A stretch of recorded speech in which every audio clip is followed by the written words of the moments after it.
yesterday I was not feeling well, so that's why I couldn't attend the class. Yes. Okay. It's okay lang. I'm sorry, but as what I've told you, I don't speak Filipino on a daily basis. So I was like, oh, Walang yeah. problema po. Okay. So what's your Tagalog level, by the way?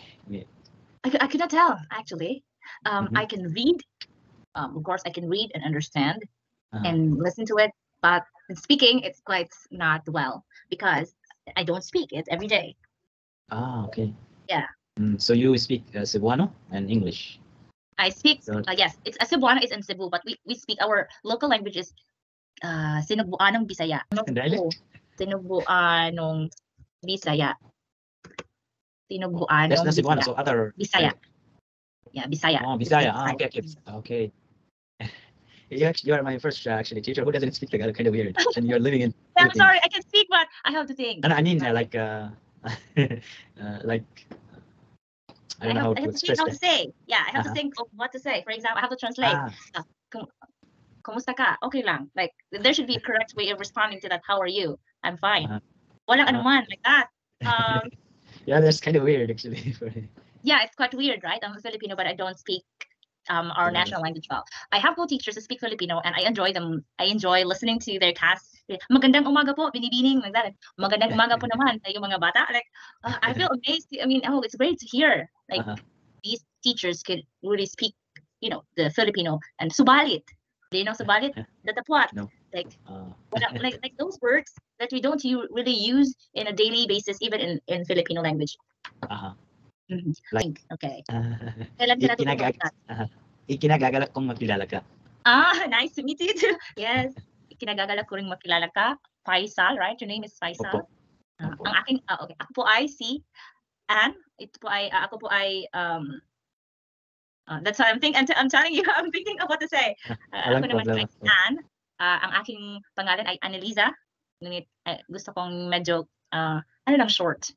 Ano yung Tagalog ng short? Mas maikli. Yun ba? Anne. Just like one word. Okay. Okay, it's quite funny, right?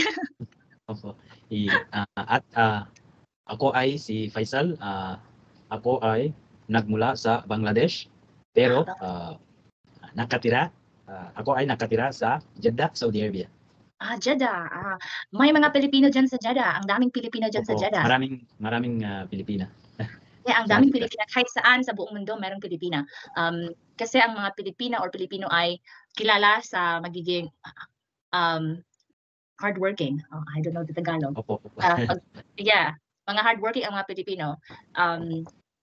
Kaya, ang mga Pilipino ay makikita mo sa parte ng mundo. So, hindi ka magtataka kung bakit may Pilipino dyan sa ano? Ganon. Kasi, sabi nila, ano ba yung hindi lang I could not speak. Walang problema po. Hindi pang kalawakan. I was thinking that it's not just in the whole world. The Filipinos can be seen in the whole world, but also in the universe. It's just a joke, but it's really true. Ang parte ng mundo mayroong Pilipino, mayroong Pilipina. Nagtatrabaho or doon na nakapag-asawa, di ba? Ano ang impression mo sa mga Pilipina at Pilipino dyan sa Jeddah? Yeah. Ito Tagalog question. Okay. Answer me. Ano ang impression mo? Ano sabi mo sa kanila? I'm not an expert. I'm a beginner. Still, like a month ago, I just started Tagalog. Yeah, just learning the Tagalog. Bigay ka ng isang word. Ano ba yung word? Isang salita na mailalarawan ng mga Pilipino dyan sa Jeddah. One word of the Filipinos there in Jeddah. One word? They're soft, kind, nice. Mabait, kind, ano ba? Ang mga Pilipino ay kilala sa pagiging masayahin. Masaya, happy. Masaya, happy. Yeah, masayahin. Ano ba? Hospitable, marunong ng ibang tao. Marunong makipaghalubilo sa ibang tao kahit na mga ibang lahi, marunong makipaghalubilo. Ano ba yung halubilo? Get involved with, communicate. Okay. Yeah. Kaya nga, maraming mga Pilipino ang nagtatrabaho sa parte ng mundo kasi marunong silang makisama, marunong silang makipag-ugnayan sa mga ibang lahi, marunong umintindi, very understanding. Opo. Yeah, very resilient. Ano ba yung resilient? Kahit na napapagod, kahit na maraming problema, ay sige pa rin, patuloy pa rin sa pagtatrabaho. Kasi ang kanilang nasa isip ay ang pamilya nila dito sa Pilipinas. Kailangan lang magtiis. Yung Very magtiis. like determination towards their Yes. work. Magtiis is you have to, ano ba yung magtiis? Fine. Ano ba yung magtiis? They're willing to withstand any trouble or any problems there. Kaya nilang I never heard any actually. Pardon? Like, I never heard actually any like problem with Filipino. They're very calm. They just Yeah, work and calm. Very happy. Oh. Kaya nga ang mga Pilipino ay kilala sa pagiging masayahin. Kahit na maraming problema ay masayahin pa rin. I think in Philippines, but here no, maraming problema. In Jeddah no, never heard of. Yeah, I never heard of people having or Filipino people having problems, but really we all are dealing with problems, and especially they're far. Malayo sila sa kanilang pamilya.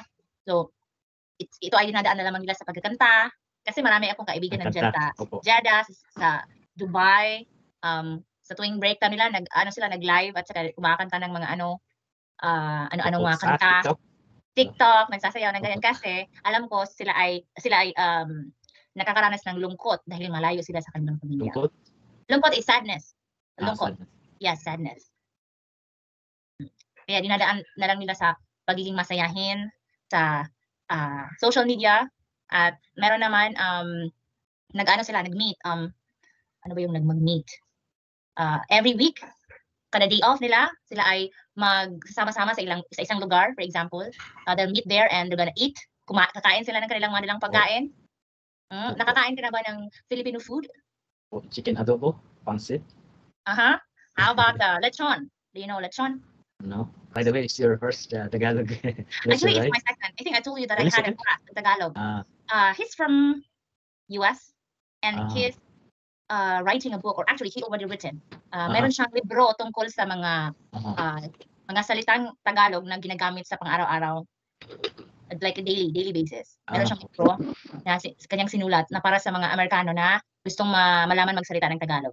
Kaya after that lesson, pagkatapos ng klase namin, ay dinilit ko kaagad yung offering ko na nagtuturo ako ng Filipino kasi hindi ko kaya.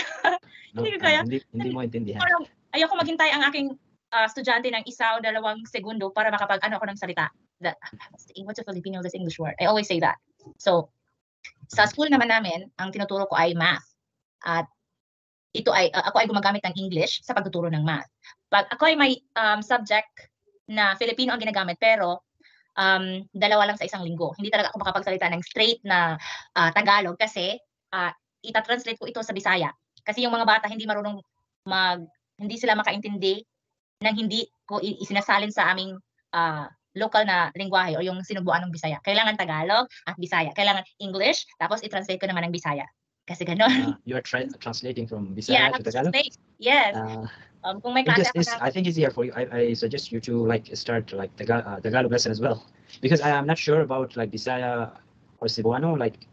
You won't get that much students, but about the Tagalog you will, because it's national language of Philippines. Yeah, so the national language. People will target that language more than Bisaya or Cebuano.